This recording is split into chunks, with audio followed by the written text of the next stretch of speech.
Check, check. Hi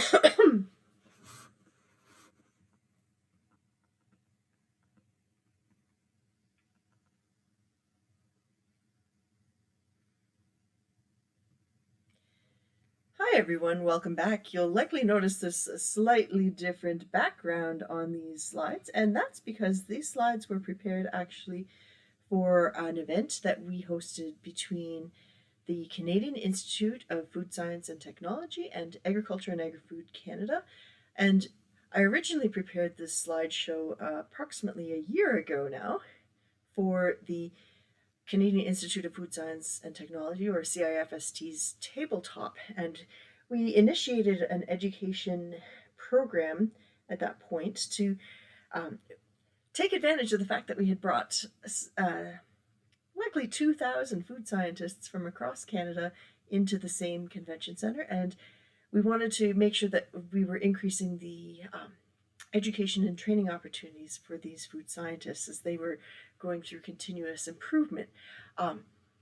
What's been really great working with the board of directors of CIFST is that we are really focused on delivering a lot more learning opportunities. And as such, this past year we had some really great webinars as part of the online virtual showcase, and we've got some fantastic webinars coming up. So I do highly recommend taking a look at CIFST, cifst.ca, and checking out the webinar content that's coming up very soon. I delivered this as part of the free series, and I feel that it has value to both the students in my course in innovation practice at Niagara College, as well as for those of you who are following along on the channel. So the talk was on intellectual property strategy for small food businesses, and I do have to use my wonderful CBET at the end of this video. You will have learned slide. So that was not in the original video, but the rest of it was in the original lecture, and I actually gave the lecture in person. So let's jump ahead. So again, the talk was originally developed for Agriculture and Agri-Food Canada and CIFST's tabletop education program, which was run on November 12th, 2019. And thanks to Horst Donner, Jennifer Foster, Annick Bovin, Benoit Rancourt, and Nancy Gardner from Agriculture and Agri-Food Canada, and Anne Manley and Tim Stover at CIFST. And at the time I prepared this lecture, they were had to put in a disclaimer that my opinions are my own. That said, I do take advantage of the fact that in my professional role, I interact with a lot of different industry partners. And so these were true case studies. The identity of all industry partners has been obscured, but the case studies are derived from real examples. And so non-disclosures being adhered to, but at the same time, I wanted to make sure that you were given real examples in a way that could be meaningful to you as you're traversing your food science journey and your food innovation journey. Oh, I had to have that CBET slide. So at the end of this video, you will debate a number of case studies of food industries and their intellectual property scenarios. You'll investigate the roles of different types of intellectual property in food and beverage products in Canada, and we'll discuss how to do some basic IP searches online for trademarks and patents. So the challenge, small and medium-sized enterprises, when I use the term SMEs, sometimes you'll hear it being used SME for subject matter experts. In my case, I'm using it for small and medium-sized enterprises. So we're constantly bootstrapping within business practice. There's a high awareness for intellectual property, but its use is low, and we'll talk a little bit about the politics of that. The logistics of how to make intellectual property work for food companies is a bit convoluted. So that's why I wanted to use the case study based strategy to show how other companies are doing it, and in some cases using cautionary tales that here's a way that a company may have been thinking they were using intellectual property, but really could have done it in a different way that would have maximized their opportunity. There are some core strategies used intellectual property in Canada. The primary one that I see is trade secrets. And honestly, we'll talk about the definitions of each of these, but trade secrets is where you just keep everything under tight control and under non-disclosure, and there's not a formalized registration process, such as you'd see in trademarking, where you have brands or visual brands that need to be protected, or patents, where you have a really core idea that needs to have some sort of disclosure and then protection behind that disclosure. Plant breeders' rights and geographical indication do come up in agri-food in Canada. Plant breeders' rights not so much for food systems, other than perhaps if you are involved in traceability and being able to do origin traceability on certain agricultural products. Geographic indication, though, that one is where a food product has a geographic zone that it came from, and that food product is then prepared to a standard of identity. As such, that food product is allowed to have special branding and have a geographical indication as part of its brand or trademark, and that has a lot of different implications within food. So let's do a quick summary here. There was a really great report put out in early 2019 from the Industry Canada Intellectual Property Office, and the awareness of intellectual property use in general industry in Canada is extremely high. The awareness, so people know that it's there and know it's important, but the percent of organizations that are actually using it is extremely low. And in food industry, we'll dig into why that usage is low. From an innovation perspective, in agri-food, to have something that's patentable, it has to be eminently non-apparent to someone with a similar level of education and experience. And what we see from an innovation perspective in most of agri-food, that most of the innovation that's occurring is incremental. It's stepwise improvements off of historical, long-standing technologies, or in some cases, it's incremental that we are taking technologies from other domains in engineering, manufacturing technology, and so on, and applying it to human food systems. And because of that incrementality, if I can use that term, we're oftentimes, as food scientists, pardon the term, but poor cousins of some of the other advanced manufacturing sectors, because we are borrowing. Food science inevitably is an applied science, and as such, we are oftentimes just borrowing technology. And that, in its own right, has part of that usage challenge that in many cases, it doesn't make sense to go and patent an idea. It makes more sense to be focused on the use of trade secrets and non-disclosure agreements, rather than trying to go and lock up things in trademarks and patents, where registration fees add to cost of goods, and it adds to the complexity of being able to go out and implement the innovation that's occurring.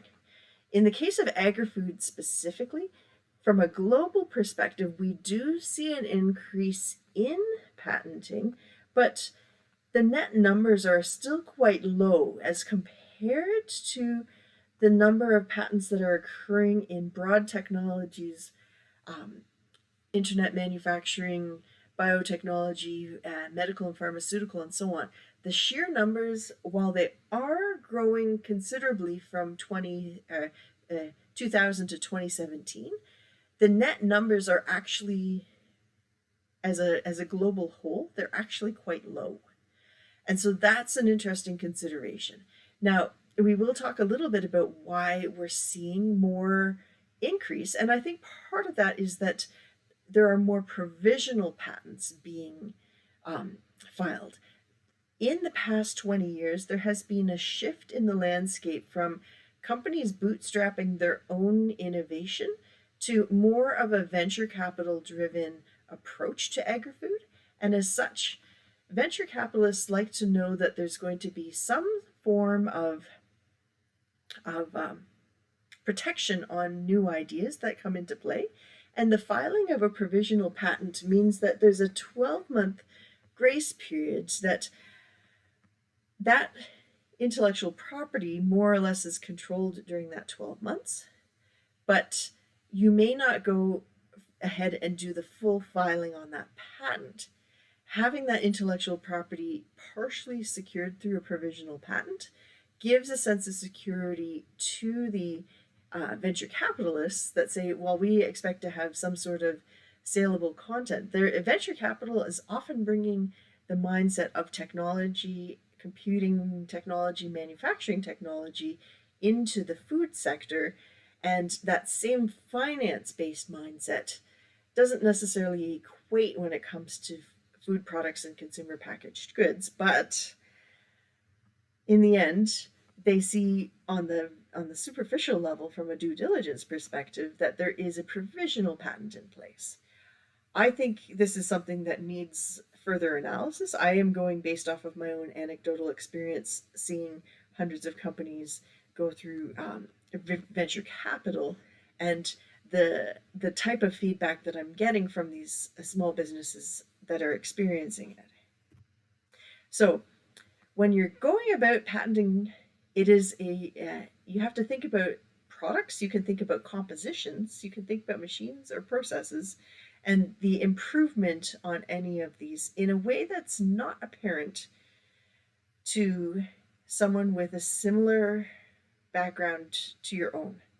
The big challenge is that in Canada, it takes, based off of that CIPO report that I mentioned before, the Canadian Intellectual Property Office, takes approximately 33.6 months from the time that you want to have a patent examination. That's the time frame that's taken in Canada. And I think this is important to note, that examination time frame is not the speed of business.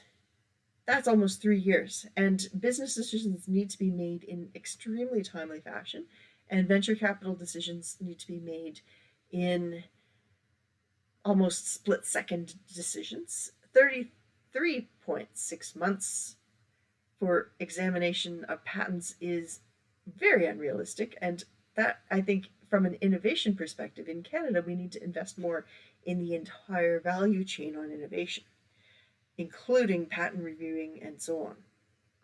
Now, do we see clusters? I put this slide in because it was interesting. There are clusters. This is related to the fishing industry in particular, but where are we seeing clusters? We are seeing clusters related back to technology centers, so universities. We're seeing it cluster specific to technology access centers as well. We have to think about the fact that there is natural clustering, and within urban settings, because of the networking that's occurring related to venture capital, it's happening at a bit of a more breakneck speed in that case. There is a bit of a directionality on patents in that when it comes to launching food products into the marketplace, the typical pace of formulation is going to be approximately 6 months for the very, very fastest and most nimble of companies to about 18 months. And as I mentioned before, the typical patent review process is 33.6 months. And so this is another aspect to barriers for use of patents, but we'll talk about the function of patents a little bit more into following slides. The speed of business between what's required from a commercialization perspective within food companies is not the same speed of business for filing patents. And as such, this is always going to be a barrier for Canadian companies to go through that process. And that's why anytime a small food business picks up the phone and calls me and says, hey, we think we have something that's really unique and novel. Can we have a confidential conversation with you? And I say, sure, let's chat. And oftentimes it's like, yeah, and in order for us to get investments, we need to have a patent. And I'm just sitting there shaking my head going, what you really need is a trade secret and a non-disclosure agreement, and you then need to be first to market from an agility perspective. We'll talk a little bit about the fact that so much of food, because it's incremental, doesn't actually meet that innovative aspect of being patentable. And so you can go ahead and put out a provisional patent, but on review and full filing, it will not pass the patent process. So this is the sort of question that really needs to be thought of from a really, really strong consideration perspective. Does your product really need a patent, or does it really need other intellectual property management strategies? So, as I mentioned before, the politics of patenting has really shifted in the past 20 years. And we see this with the rise of venture capital. I put our friends, the Dragons from CBC's Dragons Den, up on here because there has been a shift. Venture capital historically focused on large manufacturing and large technology. And honestly, from a market volatility perspective, food's a safe bet. We are always going to be eating food. And food weathers the storm quite frequently. And so venture capital, from a diversification perspective, has been really interested in the role of food within portfolios. But the challenge is that from a directionality perspective, historically it was government, research institutes, universities, etc., where a lot of that intellectual property was developed, and then those institutes would put down intellectual property barriers, and governments aren't in the role of commercializing product. They're in the role of providing research services. And the government doesn't want to be out there in the free market trying to sell product. The intellectual property done by government research centers becomes a barrier to commercialization, because then all these royalty structures come into play, and purchasing of intellectual property that was originally funded through government funds becomes that barrier. Honestly, patents and intellectual property within the private sector make a lot of sense. Patents and intellectual property within government roles need to be really done cautiously, because publicly funded research should be out there for the services of the public. I understand fully that intellectual property has the purposes of recouping costs on innovation, but innovation that's done for the public good should be positioned in a role for the public good. I mentioned before that aspect of patents as prerequisites for venture capital, but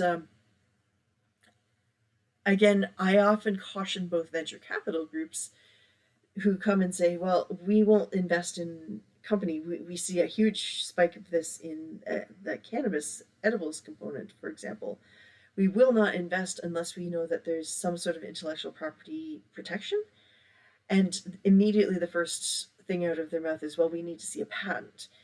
Intellectual property protection could be trade secrets, it could be non-disclosure, it could be speed to market, because while that's not an intellectual property protection, it is a market protection. To have the first name that's recognized within the marketplace for your product. In many cases, food products can be broken by code breakers who are really good at reverse engineering formulation. Now let's jump into some case studies. I see a picture of a hemoglobin protein, and actually this is a case study from my own graduate studies.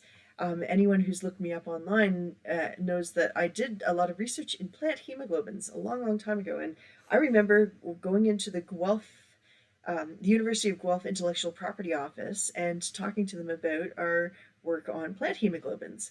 And at that point in time, all of the assessments said, you know what, this is interesting. It's a really nice application, and all good. No intellectual property was filed, and 10 years later, the Impossible Burger comes out using plant hemoglobins as its source for creating that veggie burger bleeding function. And part of me is going, oh man, I could have been a millionaire. But part of me is saying, you know what, I at the time was not in a position where I'd be able to manage that intellectual property properly. And from a public good perspective, the strategy that we had initially conceptualized, the fact that we did not use intellectual property meant that we were able to get a lot of research funding from the public sector and from different non-governmental organizations, because initially the intent was for nutrition. The patents related to leg hemoglobin use are more specifically about the cloning methodology and the ability to bulk create it in bulk fermentation. And that, I think, has very interesting aspects to it. I speak quite openly about that because that was my own personal experience. But you have to, the take-home message on this slide is really about thinking about what's the meaningful uniqueness in this, using a Doug Hall aphorism.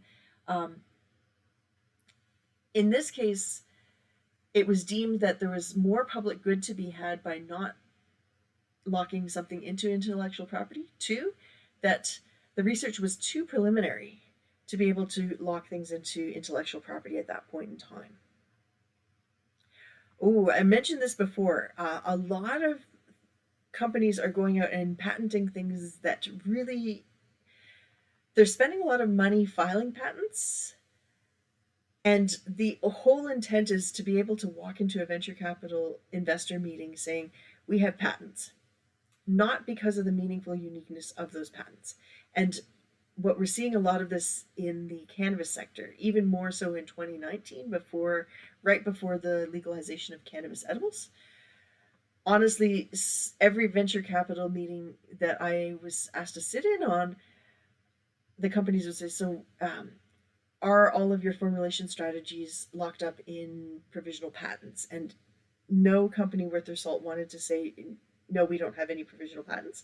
So it was almost a bit of a game where you'd go and file the provisional patents knowing full well that you would not ever go ahead and file the full patent because that would not pass the barrier of meaningful uniqueness.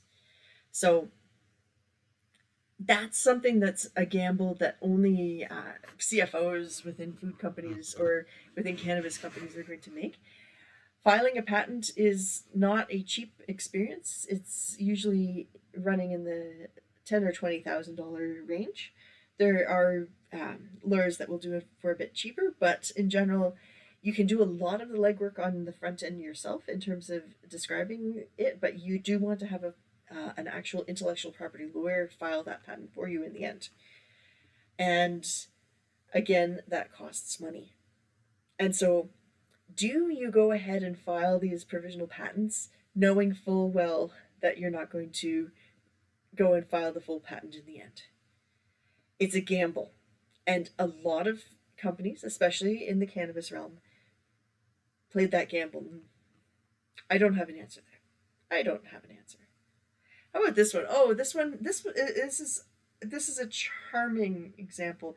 And I remember reaching out to these two young ladies.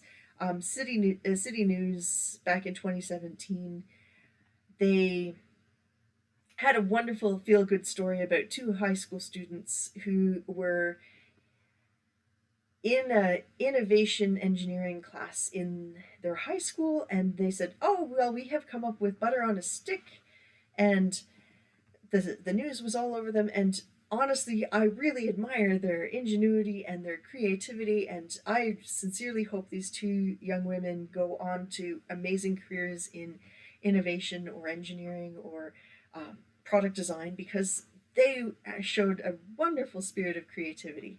And the gist of the news story was these two young women had created butter on a stick, and they were going to go ahead and look for patenting ideas. And the first thing I said was, have they done a patent search? And the response was no.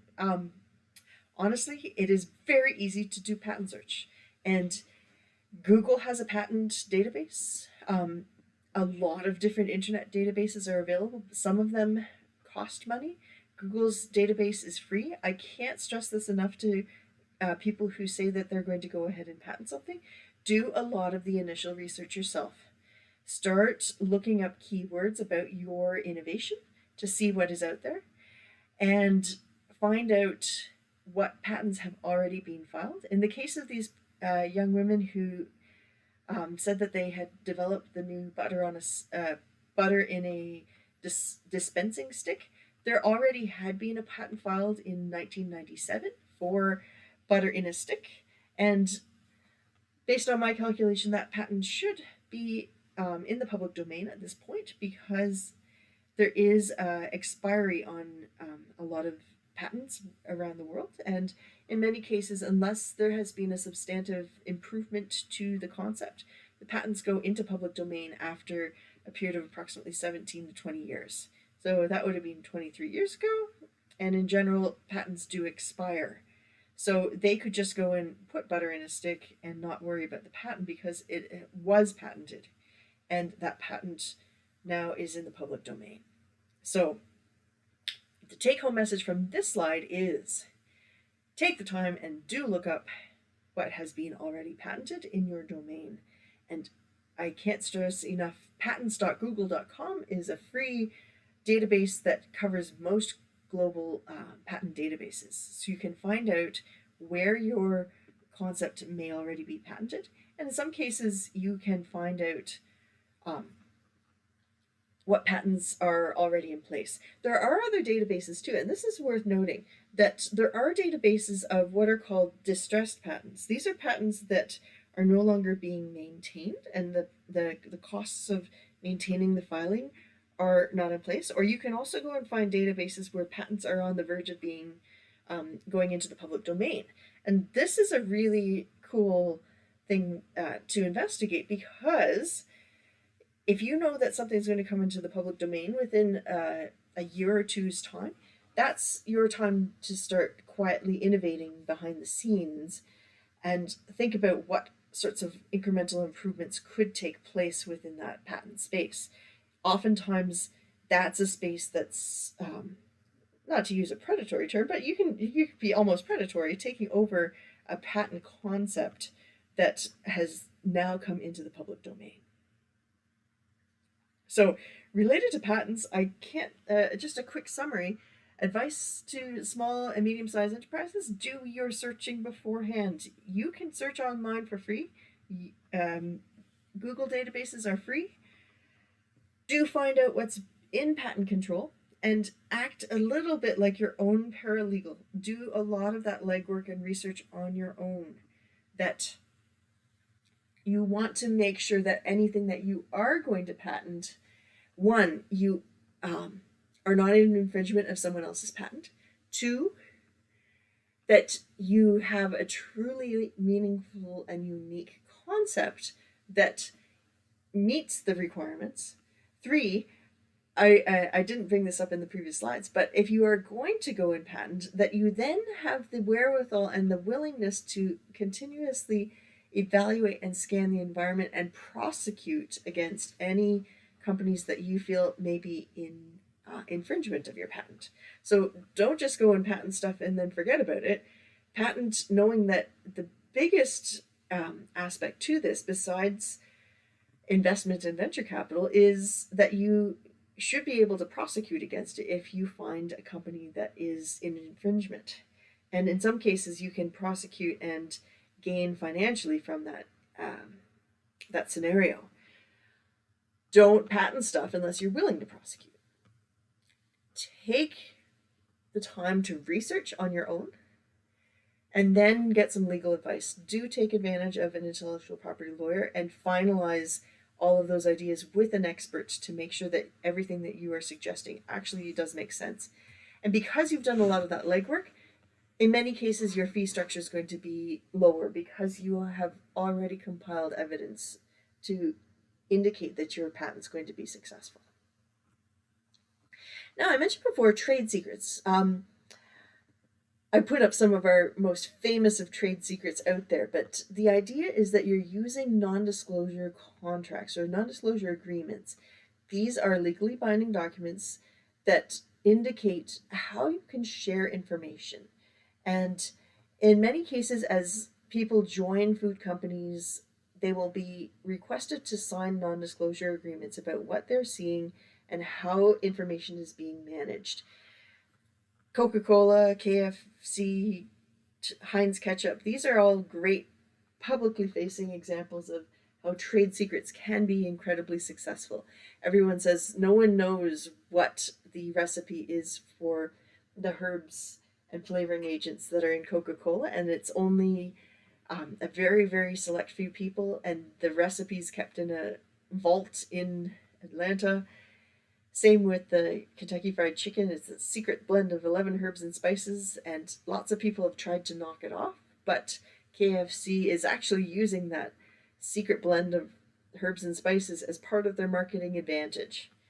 Same with Heinz Ketchup. Again, a spice unit that is blended at a different sites and then blended into the ketchup at its manufacturing facility such that no single person would see what exactly goes into that product. And again, an incredibly tightly controlled process. Within the intellectual property strategy, anyone who's involved in the process is under legally binding contracts that they cannot go out and disclose any of the information about the recipe. And if they were, they would be sued and prosecuted against, as I said before. Don't have a trade secret or a non-disclosure agreement unless you are willing to prosecute against it. So this is a case study from a real client, and this is indeed a client that I've worked with. Information blinded though. So the client sends a recipe to a co-packer, and that co-packer goes in and they have a gentleman's agreement, a handshake, and over coffee they say, oh yeah, of course we'll make this product for you. Ha ha, this is great.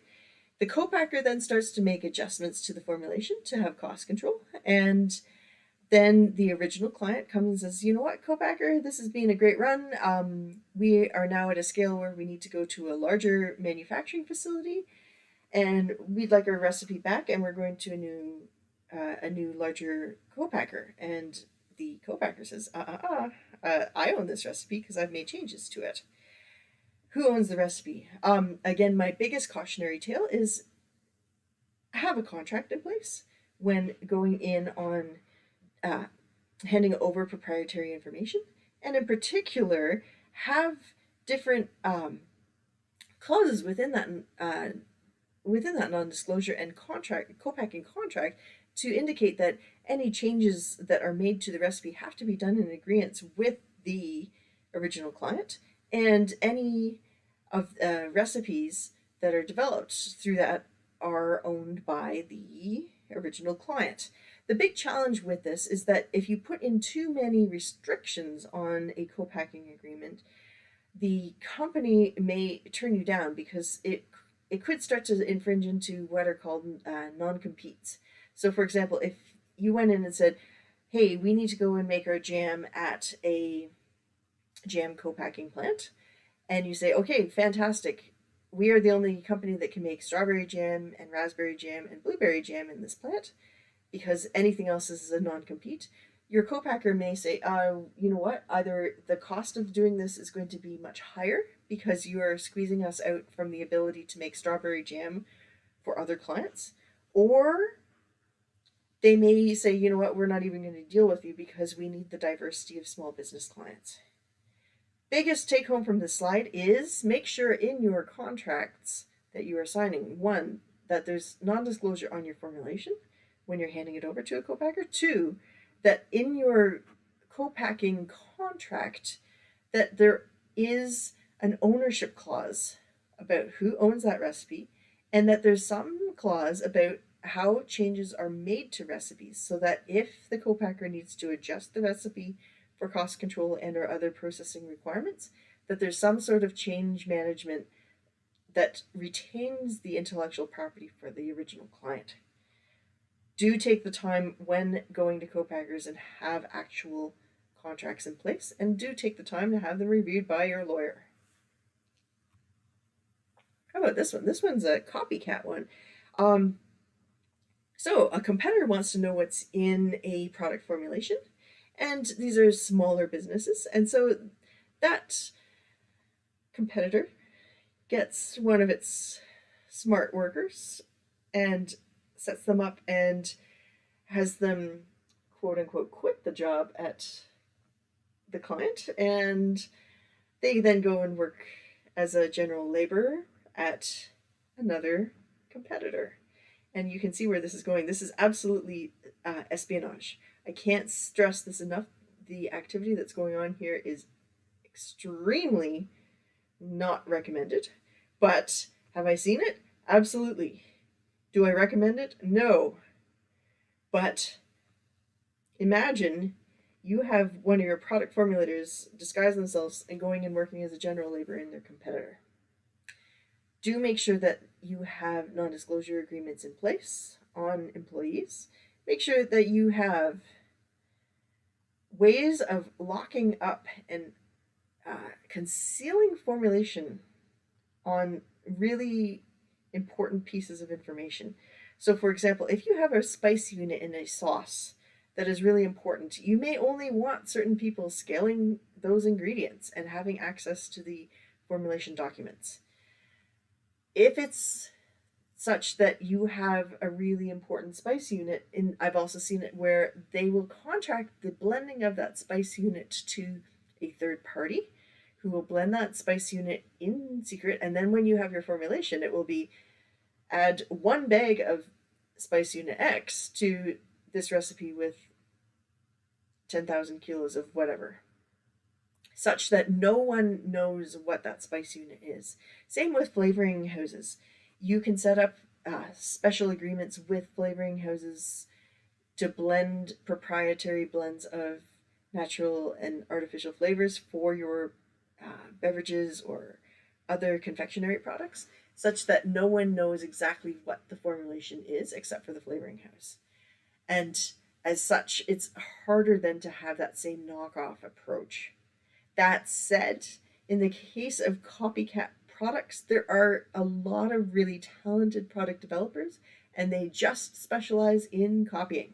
And so, in many cases, these are private consultants who just copy recipes, pick up a bottle of the sauce off the shelf, and give them a week or two, and they'll give you some knockoffs that are as close as possible.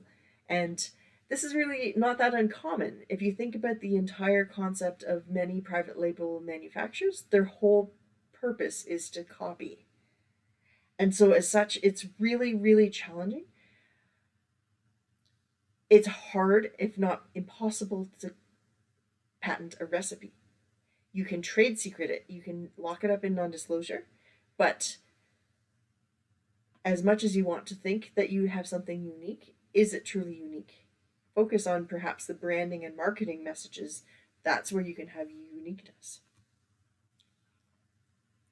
Here's another example. Client goes to a grocery retail show with a product, and at that retail show, they're offered by a major national retailer to have their product converted over into the private label brand. As you know, many of the national grocery retailers in Canada have private label branding programs such as President's Choice, No Frills, Yellow Label, Our Compliments, Sensations.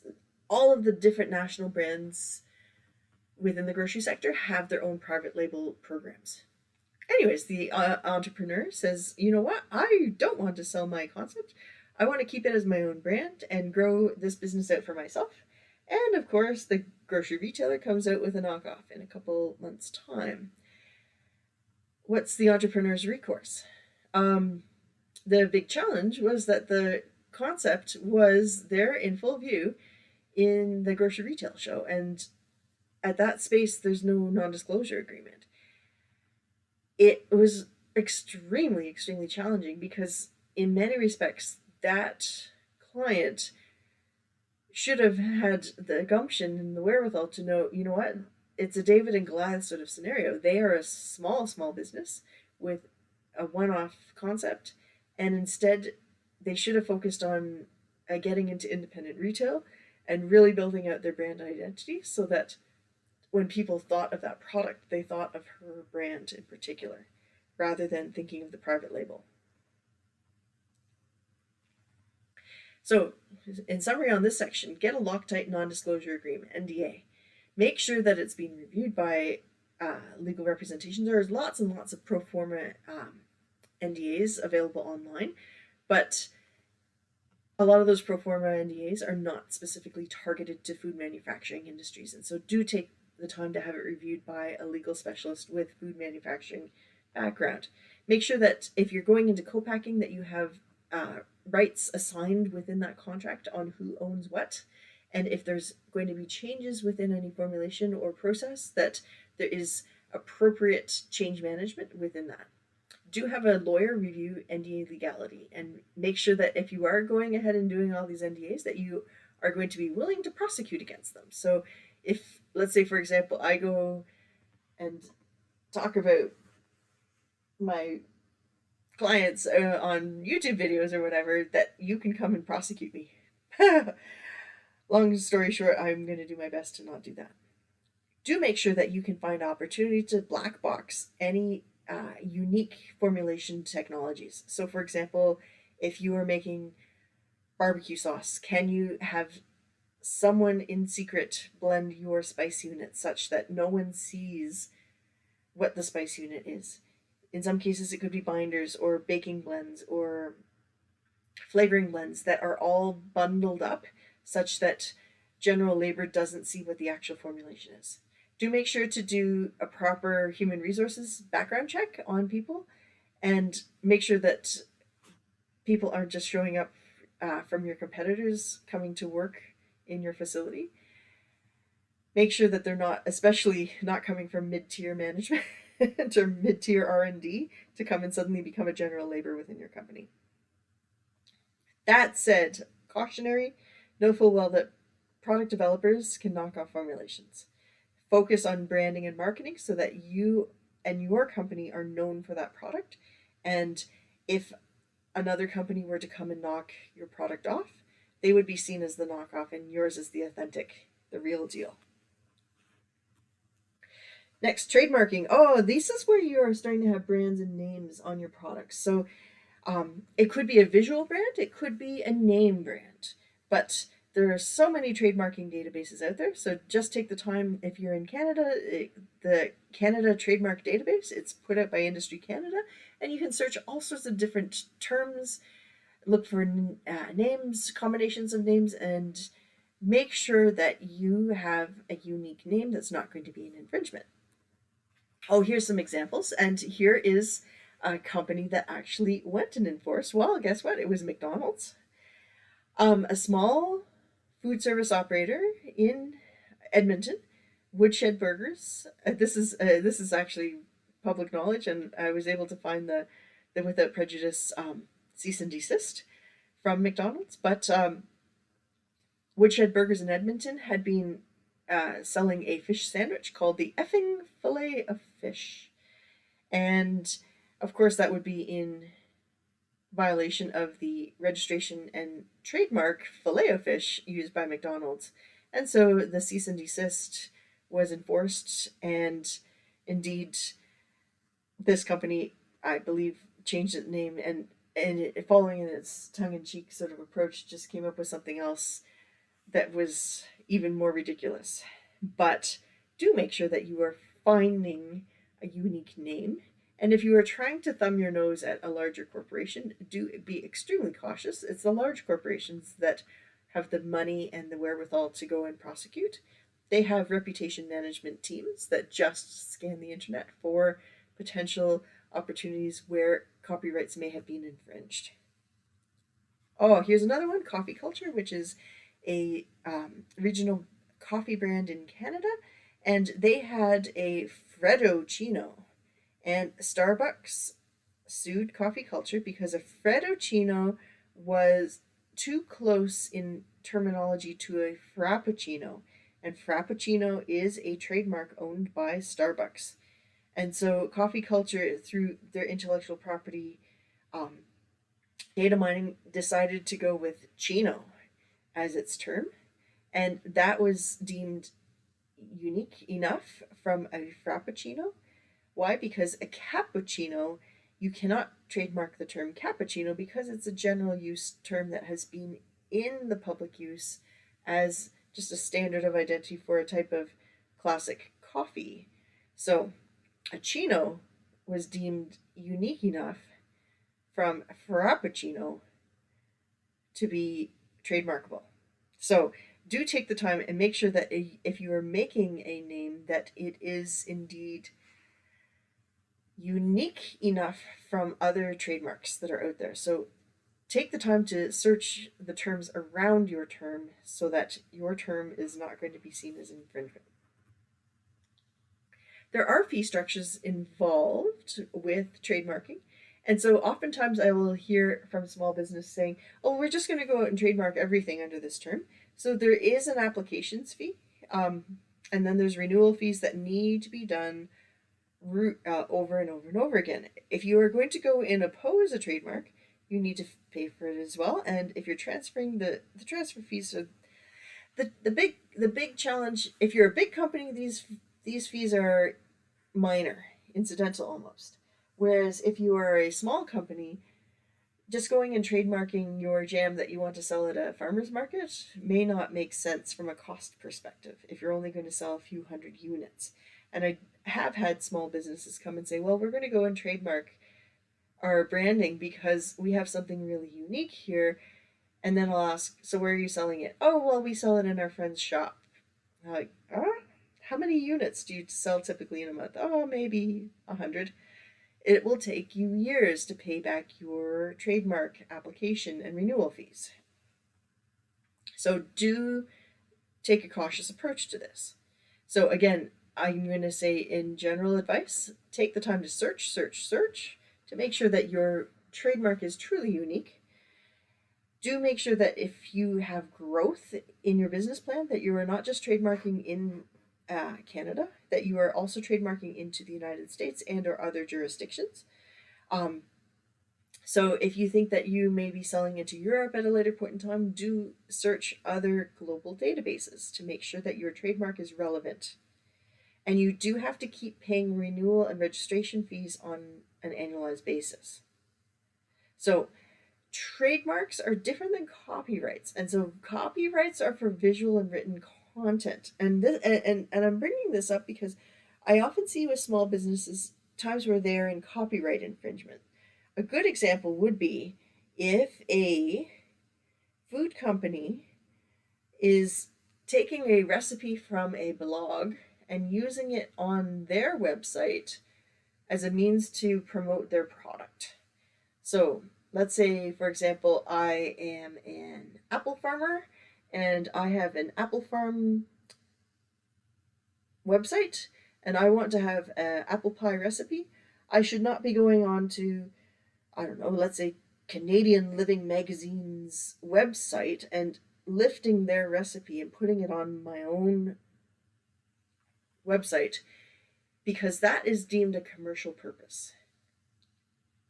And so you do have to be really, really careful when lifting images or lifting photographs or lifting, especially if it's going to be deemed as something for a commercial purpose.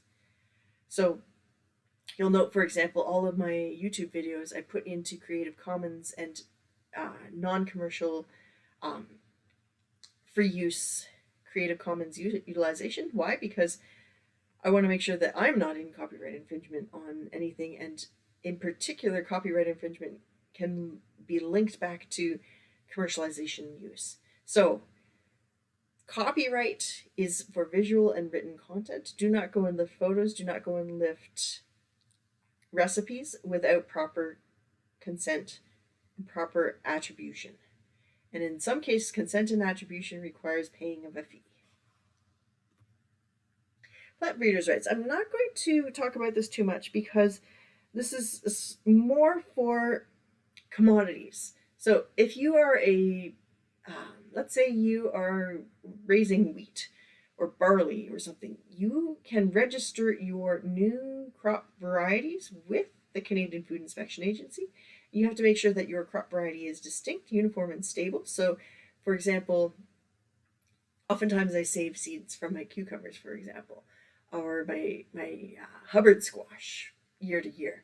Why? Because it's cheap for me to do that, but my seed is often not stable. And one year my squash will be nice and big and lovely, and the next year it will be horrible. And that's not just an agronomic issue, it's a seed stability issue.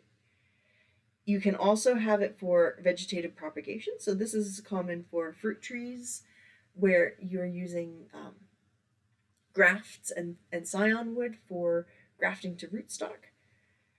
The challenge is that many times different plant breeders will have opportunity to buy out content, and it is used by some of the commodities companies. So let's say, for example, I'm a large oil seed producer in Canada. I may want to lock up unique breeding rights for seeds that are expressing unique fatty acid profiles in their oils. These are of interest, and it is, again, intellectual property. Last but not least, let's talk about geographical indication. Geographical indication is a form of trademark, and this is very common in the wine industry, and it's also common in importing food products. It is really important to know which products are DOP if you are using traditional names for food products. And in many cases, cheeses, wines, olive oils, it's predominantly more in Europe than it is in other global areas, but DOP, or geographical indication, is a global concept protected by the World Intellectual Property Office. And I actually want to jump over to these two examples because this might help illustrate what I mean. These are two products. We've got Arla's Apatina cheese, and we've got Castello's Gorgonzola. But you're looking at it going, wait a second, that's feta cheese and it's Gorgonzola. But both feta and Gorgonzola are protected designations on those products. And as such, these manufacturers who are making the product in other jurisdictions can't call their cheese that looks like feta cheese and tastes like feta cheese, they can't call it feta cheese because feta cheese has a designated origin protection. Same with Gorgonzola cheese has a designated origin. And so another good example, VQA wine. So if you have grapes that are coming from a different designated origin, or grape juice coming from Chile or Argentina or Australia, you cannot blend that into grapes grown from Ontario and call it VQA wine.